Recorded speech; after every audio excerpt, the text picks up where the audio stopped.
কুড়িগ্রামে পরীক্ষার ঠিক আগের দিন বিদ্যালয় বন্ধ থাকাকে কেন্দ্র করে তৈরি হয়েছে চাঞ্চল্যকর পরিস্থিতি।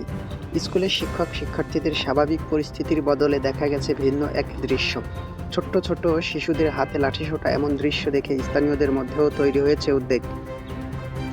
স্থানীয় সূত্রে জানা যায়, পরীক্ষার আগের দিন বিদ্যালয় বন্ধ থাকায় শিক্ষার্থী ও অভিভাবকদের মধ্যে নানা প্রশ্ন দেখা দেয়।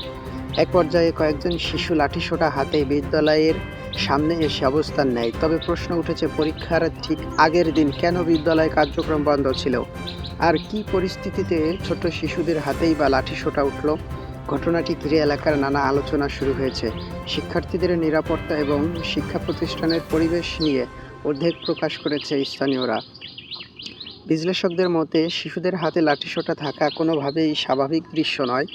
বিদ্যালয় কেন্দ্রিক যে কোনো বিরোধ বা আন্দোলনের ক্ষেত্রে শিশুদের ব্যবহার না করে নিরাপদ পরিবেশে নিশ্চিত করা জরুরি। এদিকে ঘটনার প্রকৃত কারণ, বিদ্যালয় বন্ধের সিদ্ধান্ত এবং শিশুদের সেখানে আসার পেছনে কারা ছিলেন, এসব বিষয় খতিয়ে দেখার দাবি উঠেছে। পরীক্ষার আগে এমন পরিস্থিতি শিক্ষার্থীদের পড়াশোনা ও মানসিক প্রস্তুতিতে নেতিবাচক প্রভাব ফেলতে পারেও বলে মনে করেছেন অভিভাবকরা। কুড়িগ্রামের এই ঘটনায় এখন সব প্রশ্ন, পরীক্ষার আগের দিন কেন বন্ধ ছিল স্কুল, আর কেনই বা লাঠিসোঁটা হাতে ছোট্ট শিশুদের সেখানে আসতে হলো।